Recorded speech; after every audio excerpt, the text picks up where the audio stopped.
Hello and welcome to the first ever LCS Challengers League playoffs! Woo! Let's go! Let's go! I am Kangas and I'm happy to be walking you through the day, and I am joined by the highest energy caster on the broadcast. We got Mazel. Right here. I'm ready to go. I'm ready for playoffs as it's been a long time coming, but here we are. Well, that was not the energy I was expecting after that pass off, but I think it's good because it's going to bridge. Games, all right? Yeah, it's going to bridge the energy to Cubby, who's up on color casting today. I mean, at least you're not like following up with like, and then we paired him up with the lowest energy caster that we have in the broadcast and Cubby. You know, we got to balance it out. You got to give him a roller coaster, right? Like, I mean, as broadcasters, we know how to word things lightly. You know, I think the audience got the message I was trying to send. I was prepping for the blow. I'm really glad that you at least eased things on me a little bit. It was a Nerf bat instead of a real baseball bat. Well, I was hoping for like the Mark McGwire power bat. You know, just like, make sure the aluminum bat out of the park. Anyway.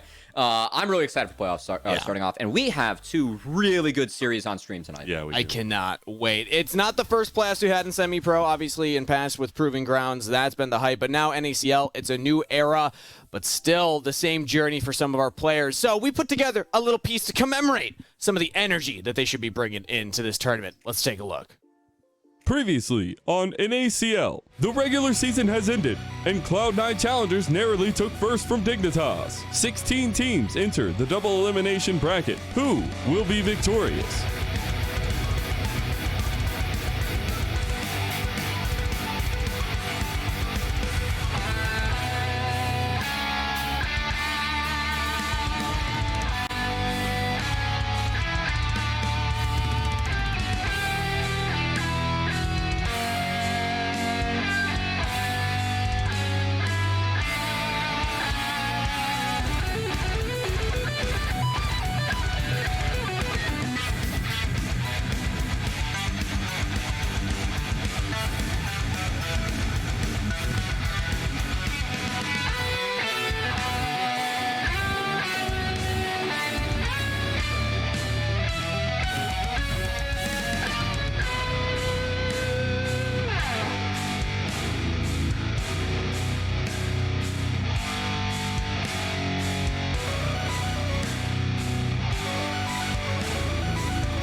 Tournament arc activated! We're into it, everybody! We got Cubby to do it. That's all I wanted. We're having fun. That's all. I should have dropped my pen for that at least. I will say. Maybe I didn't fully commit. Holding on to this thing. I don't have enough space to run around back here. Otherwise, I would have joined y'all. But I'm happy that Mazel at least gave us the full experience right there.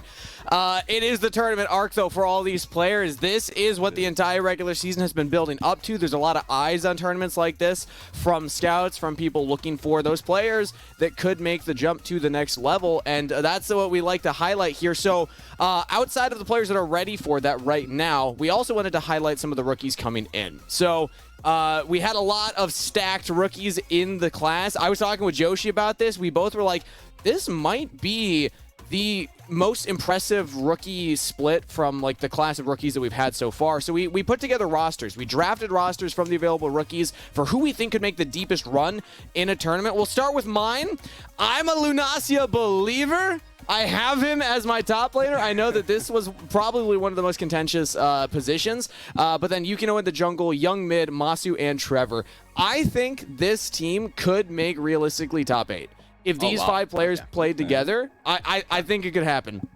I think that the interesting part about all the rookies that we have is the fact that, of course, we did expand as a league this year. But also, it has been really cool seeing some of those players step up. I think Young and Masu are great shouts as people that have just entered. And yeah, definitely.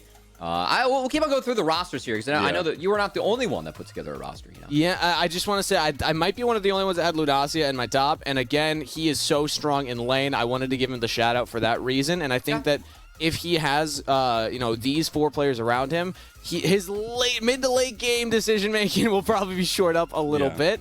But there's just so much promise on a roster like this. Shout outs to the Masu picture, by the way. I haven't gotten to see that one yet. So yeah, this is, I think our first time showed like an official picture of it. But let's take a look at the next one. This is yours, The Mazel, only so one, defend huh? it. Okay, Oh, I thought I was. I'm not. The only one, huh? I see. Just leave me out hanging. Okay, cool. We're not roommates or anything. Lunacia, obviously, for me, I've loved what he's been able to do against some really top-tier opponents in ACL in terms of our top lane. But Yukino, I'm a big fan. Obviously, I love the behind-the-scenes mindset, and I think he would be such a pleasant addition to any roster at this point. APA is my boy, and also has a lot of that strategic mindset that I love to see from mid lane. Masu's been insane, Trevor's been insane, and some of the top tier performance from bot lane as well. So at least for the rookie pool, and honestly, I don't think there's much more to say. We have very similar rosters. It's just I have Young, you have APA. Yeah.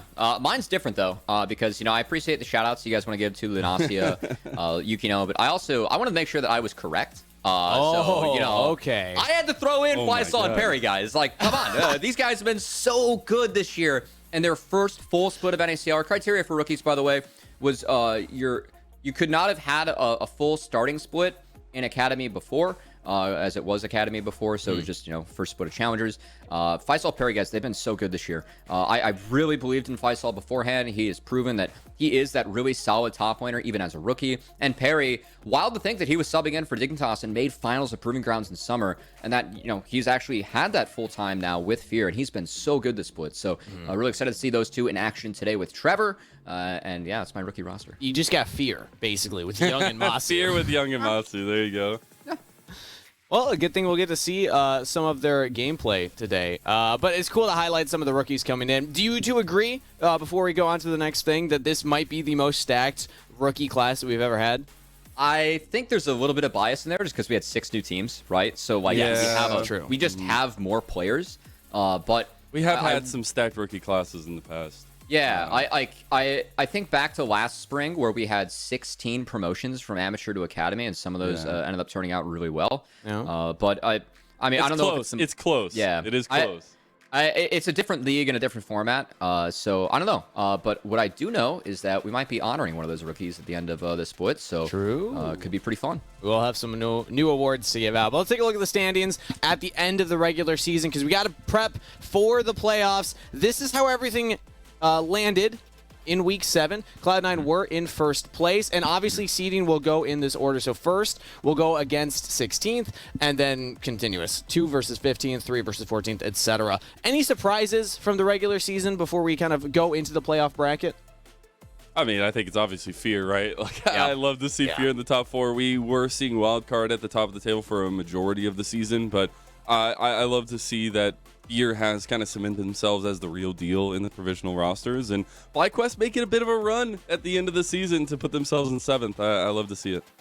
Important note that it is not included in the records, but there were some tiebreakers that got us to the 1 through 16. There were. So Wildcard did topple Team Liquid to make sure they have side selection going into today, and then Fear did beat Golden Guardians to make sure they were the 4 seed. Now let's take a look at the bracket now, because that will... Obviously, the regular season is just what leads into the bracket. This is a lot of information on one screen. This will be updated. A lot of slots. 16 teams, double elim bracket. Shout out to, I don't even know who made this graphic, actually. Was this Blue Jay? This might have been Blue Jay. Oh, no, it was our producer, Jay. It was our producer, Jay, who just got in my ear saying me. So shout out to producer Jay for putting this one together, because that's a lot of information, but we will be going through the bracket. This will populate throughout the weekend. So notes on this, Cubby. Yeah, I mean, if you don't give him the shout out, he might mute you later. So it's really important that you can squeeze that one in. I will say, I personally am really looking forward to seeing how things shake out. I know that we have a really busy 2 weeks as we are running 2 streams for the next 2 weeks with 2 best of 3s on each stream. So if you're a fan of NACL content and gameplay, it's going to be fast and furious coming out of the gates here for playoffs. 4 days a week also. So we're putting in some overtime hours going into the beginning of this playoff bracket. Really fun stuff. Let's take a look at the matches of the day, though, because our stream will be covering really, really fun ones. We got EG versus Fear to start things off. There's a lot of history between some of the players and these orgs. And then Wildcard versus Team Liquid Honda Challengers, which was they played a tiebreaker on the final day of Week 7. So there's a little bit of rivalry there based on how that final weekend went.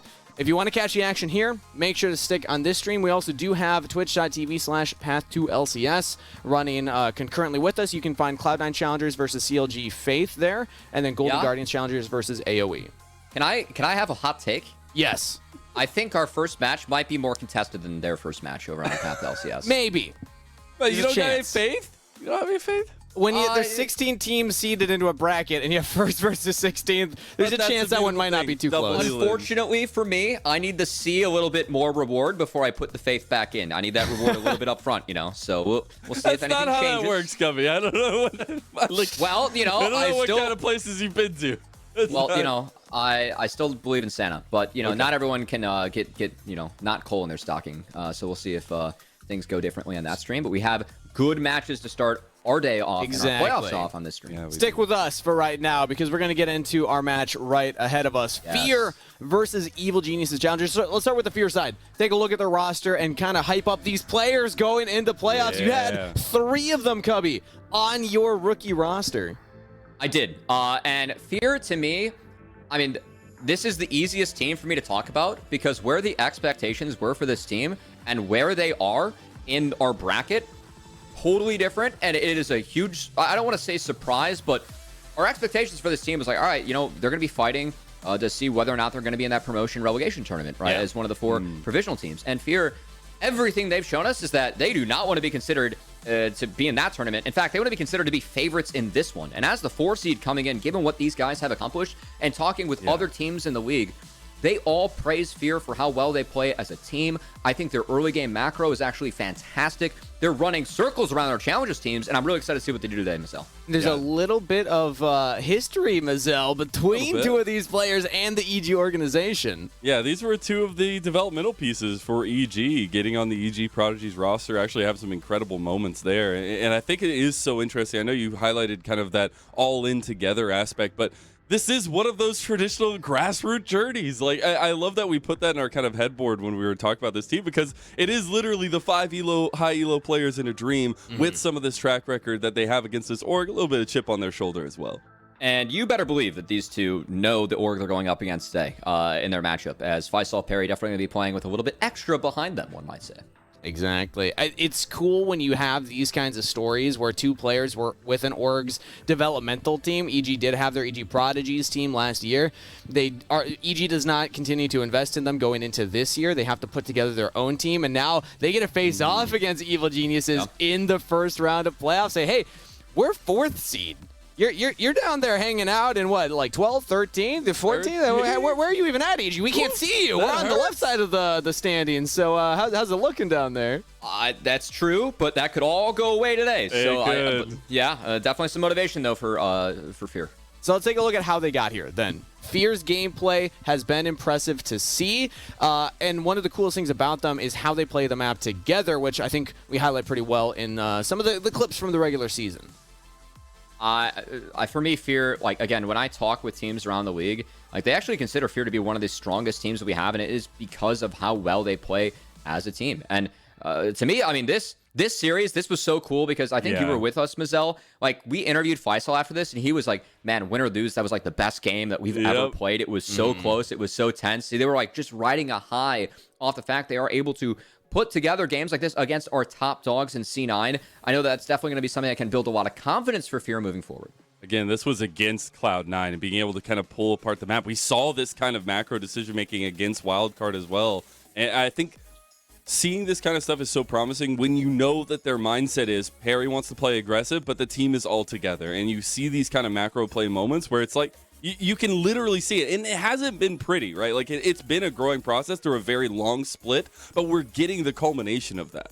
Oh, God, not this game. This game was over, now. This is the last time they faced off. This is where Shochi just decided to say, I'm winning. Yeah, this game ended after this play, actually. Yeah, the Tristana mid lane. Was this also the game where he got like a double kill to start off laning phase or something? Yep. Yeah, there was the first blood bot, and it was one-sided. So. But now let's take a look at the players on the receiving end of that last clip. Evil Genius's Challengers coming in lower seeded than they're hoping for, the lowest seeded Challenger team. And let's be honest, they had a rough season, a rough regular season with multiple roster swaps. They still don't have King, who would have been their starting AD carry. Mazel, what do we feel about him? I mean, it's been a different team since Ryoma has come into the roster. Obviously, not getting King in for the playoffs is difficult, but this is a chance for Mobility to prove that he deserves this spot. He has been this developing piece throughout the entire split. Now he gets an opportunity to go into best of threes and find that, but it really has been about Shaden and Ryoma. And since Ryoma has joined the team, EGC look a little bit different. And I know that for EG, like, they didn't actually... Ryoma had to step in LCS, right? Like, that's a scrim that EG lost with Ryoma. So I was talking to a bit of their team yesterday, and I was pretty, pleasantly surprised to hear that, even though they didn't practice with Ryoma, they've actually been building up some confidence. And I know that for Tommy to play on that LCS stage, that's kind of a beast that he conquered yesterday as well. I mean, LCS is a place where we know what Ryoma's been able to accomplish in Academy. He's always been a top mid laner, but LCS is a place where a lot of the fans don't have a great outlook on Ryoma. And if you've only been an LCS fan, you don't know all the great things he's accomplished in Challengers. So for Ryoma to go perform with EG yesterday, that has to be a big confidence builder for him. And just, honestly, just a little bit of a beast that he's kind of conquered with himself, proving that he can play at that level. And now he gets to bring that confidence in the Challengers into the playoffs today. The confidence boost, hopefully they can continue riding going forward. We had been hoping that King would make it in, but I'm happy you highlighted Mobility, Mazel. This is his opportunity to step up and actually say, no, I can still perform for the team and get us that first win in playoffs. It is double elimination. Whoever loses here is not out of the tournament. Important to highlight that. But clearly, you want to win because that gives you more lives going forward and more opportunity to continue deeper into the tournament run. Work. Yeah, that is how brackets work. Yeah. Crazy. Should we take another look at the bracket? Just go over it if anybody has questions. Let us know who you think is going to win, though, in chat right now. Spam Fear if you're believing in Fear. Spam EGC if you believe in EGC. Right now, it looks like... Oh, wow. That's pretty substantially in Fear's corner. It's 4 versus 13th. Yeah, let's see if they're able to take it. Now, we're hearing that we're ready for pick and ban. So, for the first time in the playoffs of Challengers League history, I'm going to pass it over to Mazel and Cubby. I'm getting past you. I got it. First picks and bans of playoffs for NACL Spring Split 2023. I couldn't be more excited. We got Fear on the blue side. We have EGC on that red side.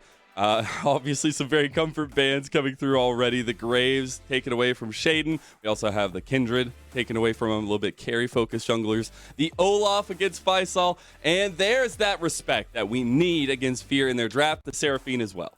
Woo. Speaking of respect, Shaden just doesn't get to play as champs today. So Fear taking away 3 carries from Shaden. That is wild to see. As then Sejuani is going to be taken away. I will say Perry, he feels like his best champ is the Wukong. I know the Fear's been pretty public about that. And that's going to get picked up immediately. Yep, and it's definitely a little bit priority given to the would-be star jungler of Fear. Now I got to see what the response is going to be. I expect jungle to get picked early here for EGC, unless they want 2 more bans, I guess. But it should be the case. I will say something that we didn't really hit on in pre-show that has been a huge part of this tournament. We're on a new patch. We're on 13.5, and our teams have had 3 days to prep for this patch. I've been talking with a lot of the teams. Obviously, they're not thrilled about the fact they have to play on a new patch in 3 days, I will say. But we could see some different things. One of the things that we were expecting to see, a lot more Senna. So that Senna Kench being picked up by Mobility and Smoothie, that's a really solid bot lane. And they can play that maybe into Xayah Rakan. Xayah did see some changes on this patch. He was tuned down a little bit, but I still think it's a very strong lane and something that Manui has been very good at in particular. Got to be such an interactive bot lane, isn't it? I love the setup back, but definitely not one of the funner lanes. But we do get the Soraka on the other side for Fear. So sustainability in bot lane right now. We'll see if they want to finish out that duo down there. Yeah, we did see Trevor pick this up actually recently into a similar matchup, and I would be surprised to see Azir here, as Azir saw a ton of changes on this patch. I've been talking to a lot of mid laners about Azir, because the way they changed him, it kind of put him back in like where he was when he originally came out, with his W giving magic damage now instead of attack speed. Nashor's Rush, I've like kind of picking the brains, like, hey, can you run Presence of Mind, Manifold Band, like Nashor's Rush? You actually get a lot of shove, but not the case. Mazel, we're in for a treat. We are. He's yet to play Lee Sin this year. He's a really good Lee Sin in solo queue. That's going to be the lock-in for EG. And so that is a question when we'll let the bands kind of go through, but we were talking about kind of EGC looking like a different team since Realm has come to, and that has been much more facilitation from the jungle, from Shaden. But I love that you're like, no, we know that Shaden's about to turn up for playoffs, and Shaden will have a chance to even so with all those bans on the Lee Sin. We'll see this second phase, though, ban away the Gwen and the Camille by EGC, so taking more of Faisal's champions away. The LeBlanc, though, banned away from Shochi. They're setting up for... EG is setting up for a Scion in the top side with those two bans. I mean, that's kind of what I pick up. So we'll see if it's going to be Scion or Cho'Gath for Soul. They banned the Gnar. Yeah, Gnar being taken away. I really like the LeBlanc ban as well. LeBlanc saw some really big buffs. Her Q does more damage to minions, and you can also use it to kill minions to get that refund. Go. So that's pretty big, but it will be the Cho'Gath for Soul, so that's going to be blind picked. Love seeing our blind shows. I feel like you cannot really blind Scion anymore, given the strength of Cho'Gath.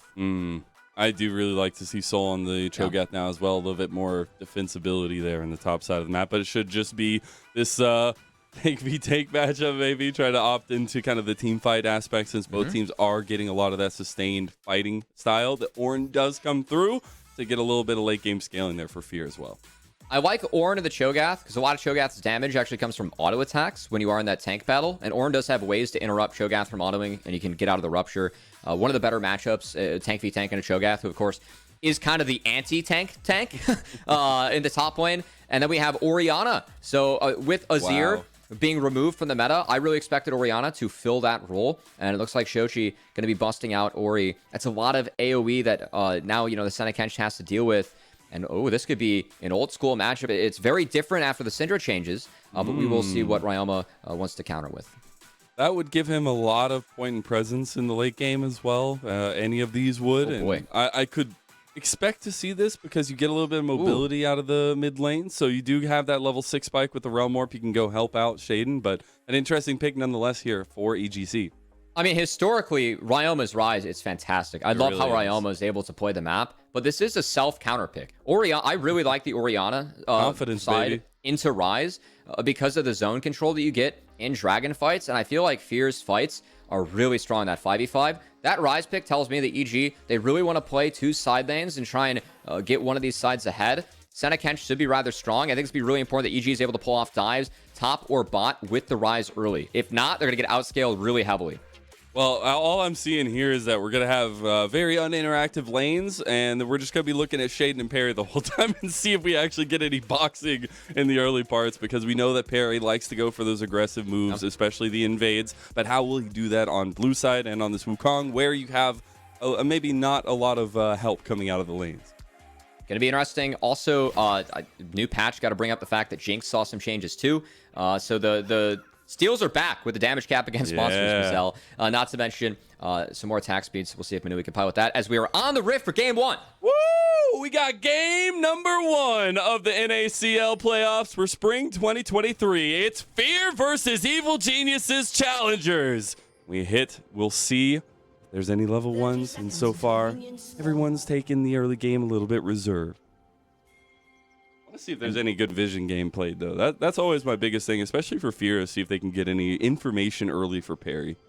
And for me, I think one of the big things with Fear, why I like the fact you're highlighting that, Mazel, I think that Fear, as a team, they play early Dragon and Rift Herald so well. They have a really good understanding of how to take these objectives uncontested based on the resets that you get out of lanes. And that's something I'm going to be looking to see if they can continue to do in playoffs. And also if EG has any way to combat that, really. Because Fear, if they force you to reset somewhere, they will turn that into an early Dragon rather easily. They will turn that into an early Rift Herald rather easily. And I think that Rift going to be really important for EG, given how strong their early game is, as Ryoma's going to find a really nice chunk. Steepot going to feel real nice. He's doing, throws up the Yumi.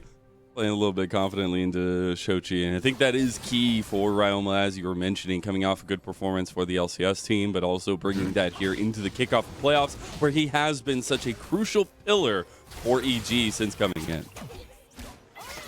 I know that, EG, they've really talked about how good Ryoma's been for Shaden. And the fact that, he has so much experience. Players really respect and look up to Ryoma, given, what he's accomplished and the player that he is.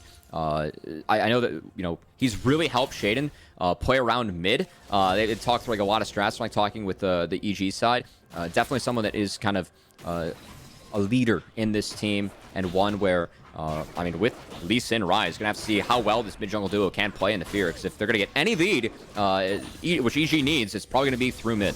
Yeah, it's going to be through Shaden as well, I feel like, on this Lee Sin, who does need to be proactive. He should be spotted out here by Fear, so there's some of that information we were talking about, but it will be a same response on the other side. Perry will be spotted out doing his chickens, and should be some pretty safe clears going on for now. I think slower early game, again, favors Fear. I'm really looking out to see how early EG can take a Dragon, as Perry actually scouts Shaden walking in. Shaden, of course, has the red buff. Perry does not. A nice work from Perry. Yeah, but you can see the bot lane of Fear. They have shoves, so they rotate immediately. So Shaden, a little bit of waste of time. But good scouting from Fear and a way to protect Wukong. Again, I think a slower early game really does favor Fear, as they scale really hard this game.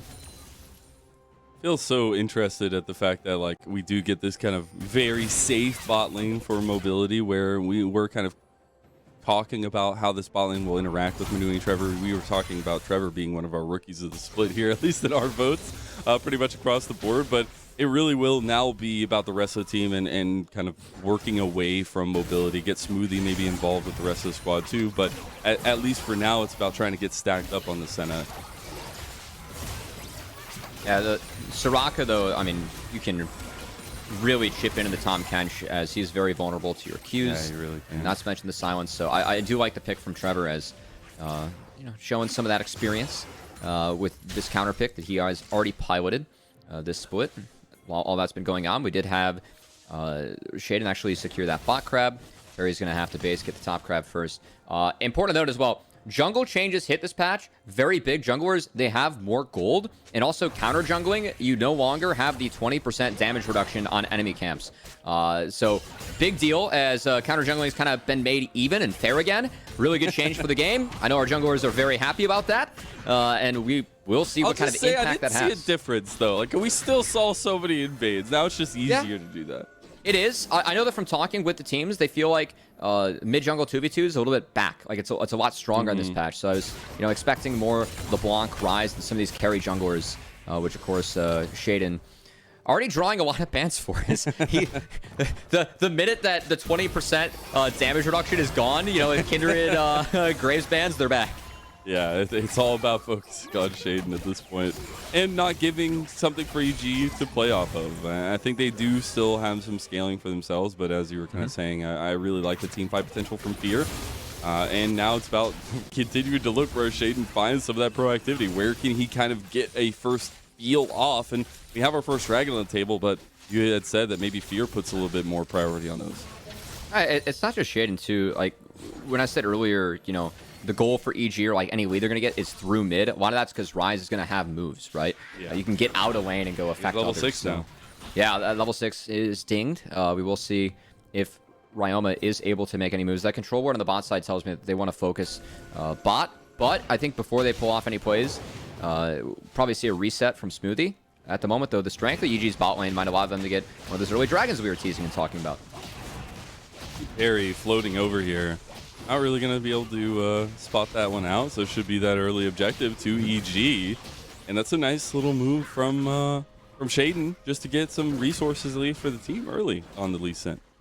I know that EG, of course, this split hasn't really gone the way they wanted it to go. I think that EG, they've drafted a lot of early game compositions, just haven't been able to find leads, and it's been leading to quick losses. This time around, though, really good use of priority to make sure they get this dragon for free. That's textbook gameplay from EG. This is what Fear has done really well this season in getting their own leads. So the fact that EG able to utilize their composition to make sure that first drag goes over to them at a nice timer, really good. And again, this draft just feels like it's playing to the strengths that we've seen in those little bright moments for EG this split. And I want to see if they're up to the bar of execution, because Fear has just been that good. We were highlighting so much about their macro play, the way they play mid to late game as well, but also their early game plans, their strategies. While we have seen them kind of take a back seat here and not be super proactive, that's in their game plan at this point. And we saw them take a late game against Cloud9, against Wildcard, some of our best late game teams. And I don't know if EG are going to be able to pass that bar of execution. I mean, they don't want to with the comp they have. So EG looking to make sure this game's quick and goes in their favor. As at the moment, Perry is making sure that his bot lane's a little bit safe. He's got a little bit of time. Yeah, got a little bit of time to kill. As it's going to be all about the Rift Herald here in about 45 seconds. Definitely have to see if Fear can make sure they manipulate those resets correctly. And also, the team fight from Fear early. I mean, if Perry's able to ding 6, they have wombo potential with the Ornn, the Shockwave, all that good stuff. Could make life difficult for EG, who they have a couple leads, but nothing too significant on the map right now. Some trading back and forth on the bottom side. Wow. Those effects on that Sinister are really cool. It's like rain on the ghost part. Yeah. that's a new one. I miss my Prestige Senna. I feel like that's... True. Yeah, that's a good the one I rock. I got It's way too cool. It is way too cool. The Star Guardian one is cool too, just because it has little baby sharks like run around and go into the gun. But now we have another monster spawning on the Rift. It is the Rift Herald, #1, with Shaden around the area, but Perry close to follow. Some pings actually from Fear over towards that objective, but the vision control right now, holistically in EG's favor. And Soul does have push in this matchup, as again, tank v tank. Ornn's just kind of there to neutralize Cho and therefore engage. But good to see Soul with a little bit of a lead, and also looks like Soul is going for the Rod of Ages flavor of Cho'Gath this time. So interested to see. Yeah, interested to see if that can work. A Shaden taking a nice little trade on the Perry, who will go back with aggression. The red buff definitely helping Shaden there. Soul was on the way. The Cyclone has been used. That's big. That could be enough just to get the Rift Herald on their own, as Soul's going to have top push. Ryoma's still able to shove mid. So EG is going to sneak in here, get everyone out. And that's just one cooldown, take it away from Fear. EG turns that into a Herald. I think Fear must respect this too, so well done. Oh, they get a nice engage. Manui has to flash. He gets gobbled up right over the heel. Isn't enough? Your wish was not heard. And first blood to EGC's bot lane. I didn't see what happened to the Soraka silence. I don't know if it was down or if it just didn't connect, but the chain from EG, they find the Senna Kench combo, and that's huge because not only do they take the Rift Herald, they're winning on the other side of the map too. So EG, they need this early game to go in their favor, and well played by their bot lane, who we've really been asking to step up. We know Mobility's been a sub. He's been doing his best. He's been improving, but we haven't seen them really find leads or wins. This is a huge win for EG now in playoffs. And for me, it was all about getting Smoothie to step up. He is that veteran. He is the center of power, it feels like, in the bot lane to guide Mobility. And the fact that we get him on the Tom Kench, he's making the decisive moves, and we're seeing this bot lane come alive on a set of Tom Kench lane. You'll love to see it. I know we talked about Mobility striking when the iron is hot, but Smoothie as well, trying to prove his own right. And EG off to the races now. They have a 1K gold lead. They have Herald in their pockets. I think this Herald should be used to take mid, get some more gold onto Rise and maybe open up that turret to have some more pressure around the map. I mean, EG, this is everything they really wanted early, and props to Ryoma. Again, we kind of talked about how this is a bit of a self-counter pick as the game goes on, but Ryoma's had a great landing phase, started from level 1, and he's kept Shochi under his tower for the entirety of the game. It's really allowed for EG and Shaden to assert their will on the map. We haven't seen that forward aggression from Perry just yet. We see him actually hovering now a little bit, but the vision game from EG has just been really, really good.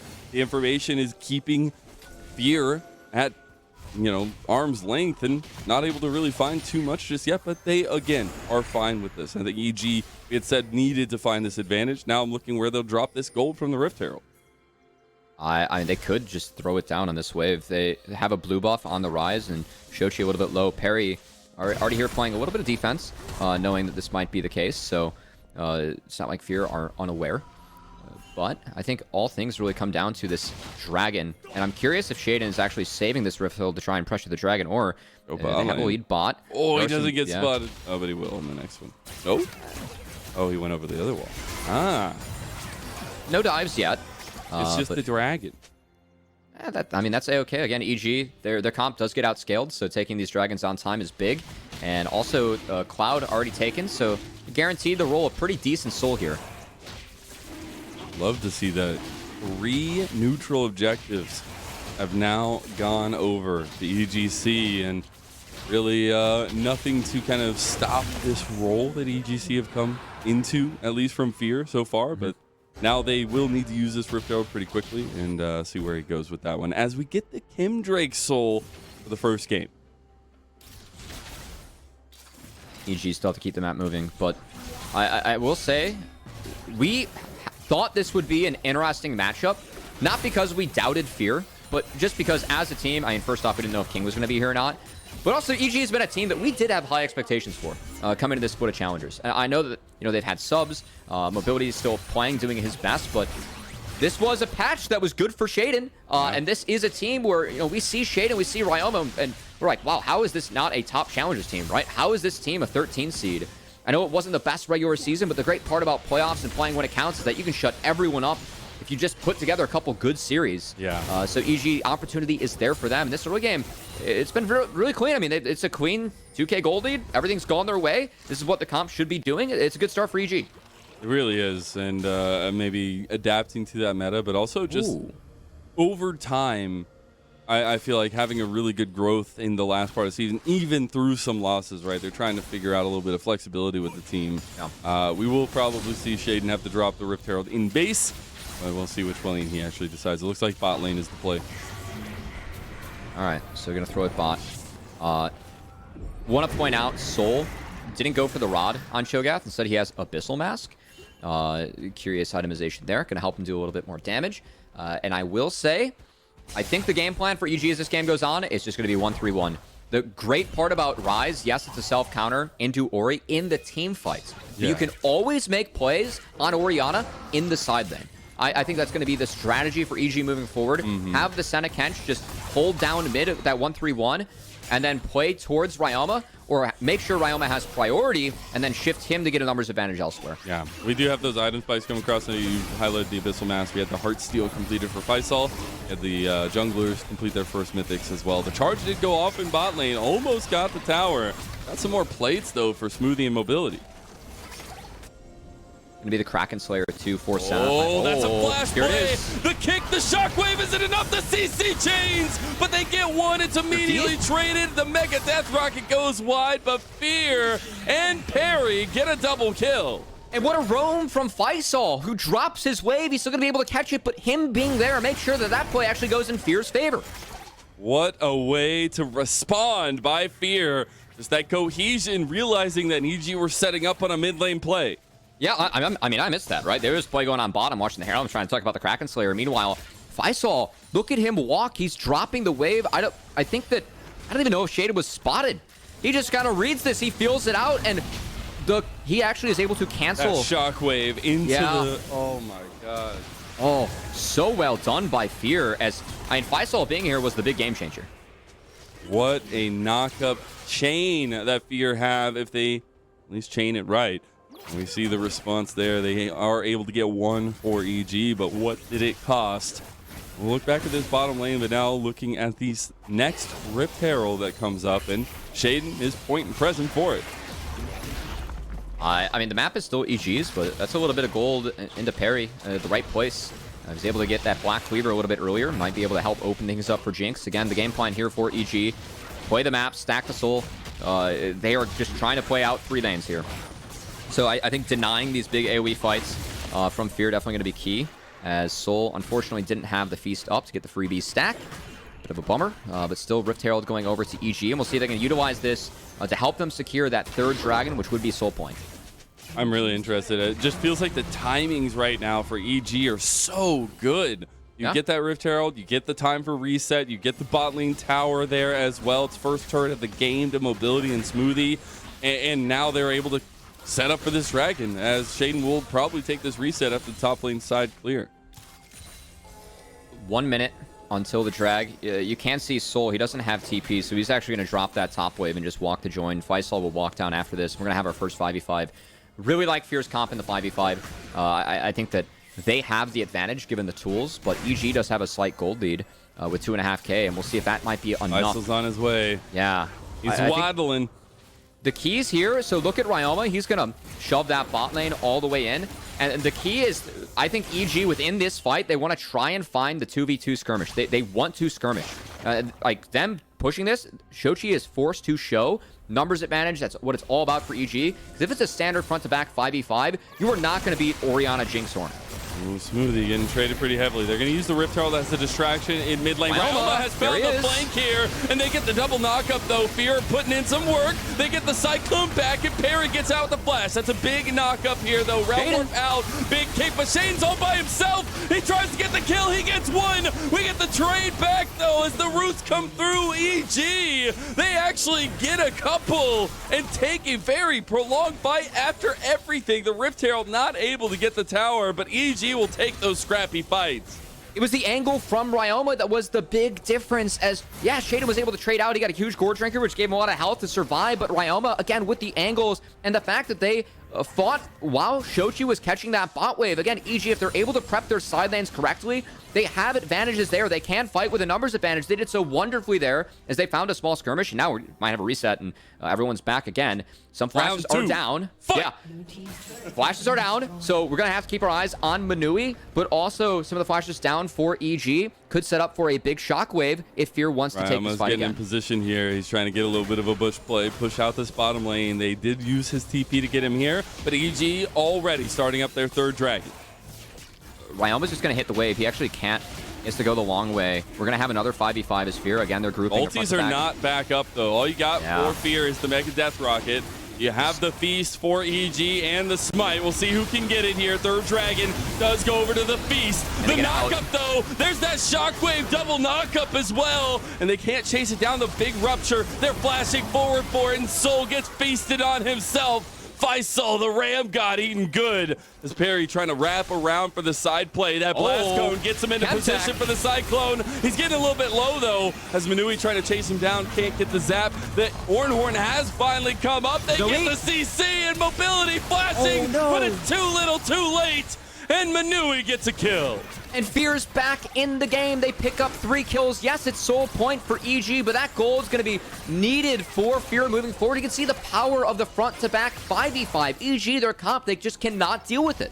Every time you see those trigger pulls, it is synced up beautifully. Even the Ornhorn coming up at the last second there.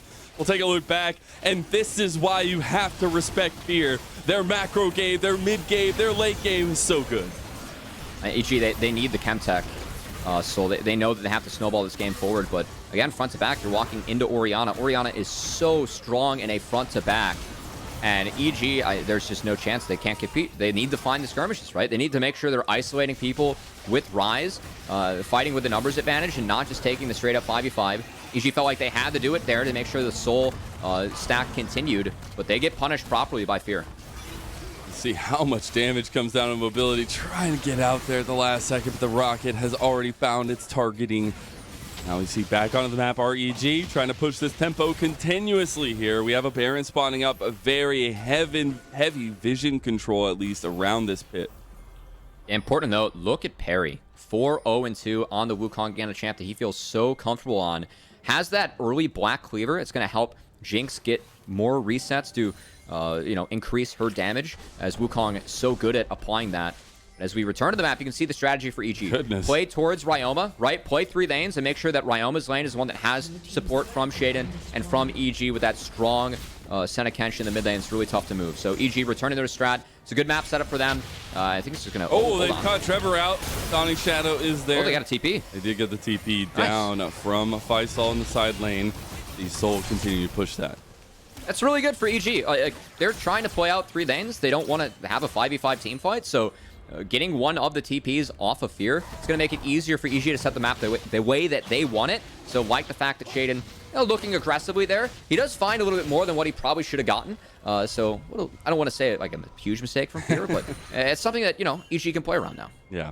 And I'm definitely looking at Manui to start completing these items. Obviously, about 1.5 items now, and trying to find kind of those spikes for Jinx, as the damage potential is going to be coming online for Fear. Obviously, we've already seen a little bit of that. We also get second items for the top side of the map for them. You get the kind of double stacking there for Faisal, but as well as that Black Cleaver for Perry. So there's a lot more damage potential coming through here. We did get that Saris for Ryoma, though. So a little bit of that stacking scaling coming online. My eyes, in this mid game really shift. Oh, hold on. I think it really shifts over to Perry. He's the one that has to carry the ball. And it's wild to carry, think. you say? Yeah, Perry, he is the youngest player on this team, but he has the most experience. He was in finals at PG this past split. Okay. That's a really good early flash from Shochi. Trying to use the shockwave there. Doesn't connect it. Does clear the winning wave at least. Did have the rest of his team right behind him, so maybe a catch out there. EG is still playing towards their win con. Again, Perry, he's the youngest player on the team, but he is the one that has the most experience, right? He was the one that was in PG finals, and I talked to him before this. He said, what I've learned a lot this split is that I need to lead, and it's really helped me, with my confidence, just being able to deal with the toughness of being pro. He talked about, hey, I'm streaming every day, we're practicing every day, it's the grind, but I've kind of accepted that now, and I'm much more confident in my play and who I am and where I'm at. So Perry, he's going to need some of that confidence in this one, sitting 4-0-2 on the Wukong, and he's going to be tough to steal a smite away from Cho'Gath Lee Sin, but that might be what is required from him, as EG are going to be fighting for soul here in a couple seconds. I just love it because we talked about they're kind of all in together on plays on the Rift, but it is also out of the Rift, right? You're seeing these 5 guys come together to try to make this dream possible, and in a team that is positioned to potentially make a run, right? We've seen them have such good macro decisions in mid to late, and it is a signifying part of being a good team, at least, to try to have that pull together. But when you find yourself at a deficit like that, that's where these things matter the most. You have to find that grittiness, that togetherness to come and combat EG's early tempo, at least. Okay, all eyes on Ryoma here.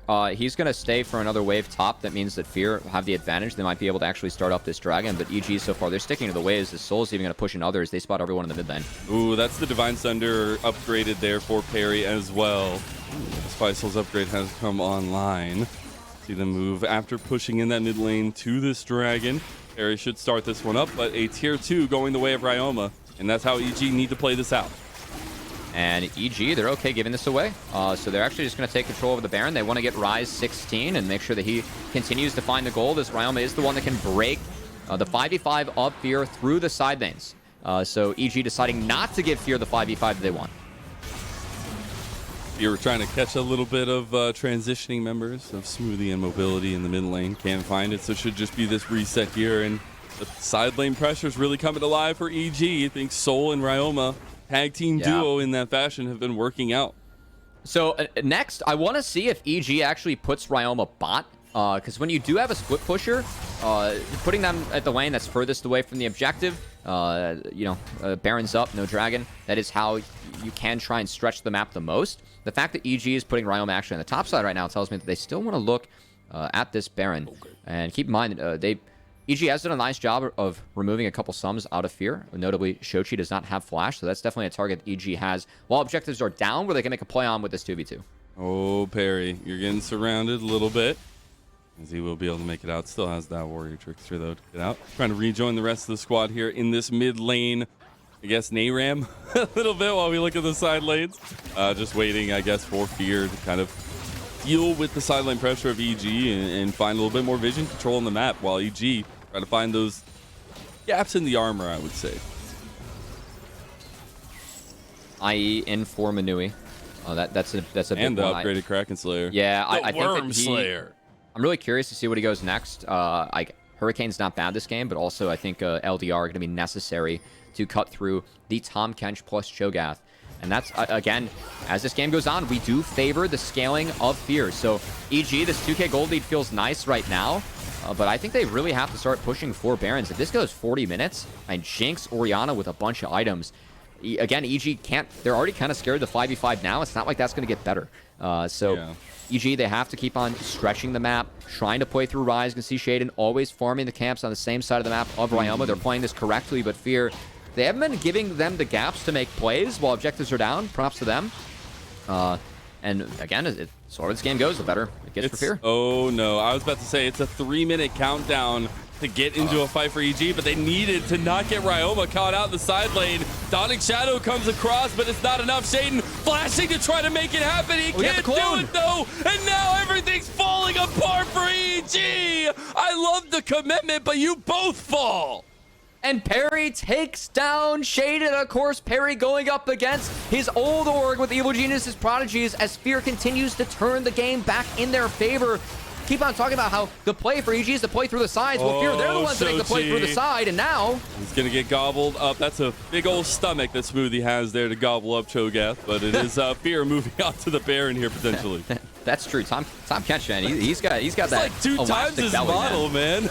Yeah, he's the one that wants to go eat Korean barbecue. As at the moment, Baron getting barbecue. Burn it so fast. Soul could flash eat, but that's risky. They're gonna try something here. It feels like they must. They need to get something back. The silence is there now. The burn onto it. Soul getting the knockup. Does he go over the wall? He has the flash. He goes in and gets it. Soul makes the difference and stops Fear in their tracks. All right, well, that's a sacrificial Cho'Gath to make sure the big word goes your way. I think EG's okay with that, as guess what? The split push, it's back on, baby. Ryoma doesn't have the Baron buff, but he TP'd bot, and EG, whew, they needed that Baron, man. It would have been real bad if Fear got it. So much standing gold as Fear's yet to take a turret. So honestly, sacrificing himself here, a bit of a game-saving play.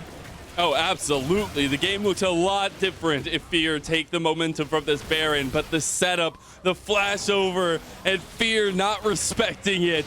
It comes down to inches, as we'll see here. I didn't even get to see the number, but that's definitely that 1,200.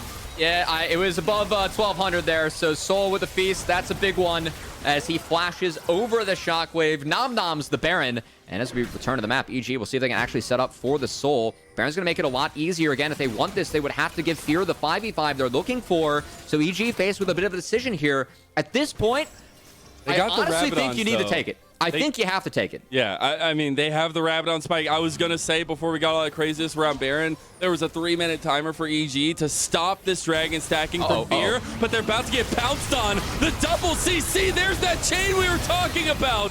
The absorb comes through for Smoothie, though. Ryoma gets out for a moment. Soul's getting chunked down. The rocket's landing from Manui, though. And Perry flashing forward, trying to get Ryoma. He'll take him out. No, he doesn't have the distance, but Manui, he gets the shutdowns. Maybe even a triple, but it will be everybody falling for EG in the mid lane. And Fear, the 5v5, they split up EG. Smoothie couldn't save Ryoma because of the ult Spysol that called the Forge God. EG, they split, they didn't retreat together. And the fact that Smoothie was split means Ryoma wasn't able to be eaten in time. And Fear, they're just going to take the base. They have a jinx, man. That could be game. All in together. If they all in together, maybe they just take game number 1.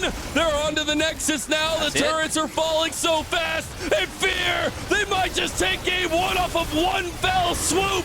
The wish comes through, and this time, that wish was answered, and that prize should be game 1. You've got Soul coming back. The focus on the Nexus. Perry's on the side. Game 1 to Fear.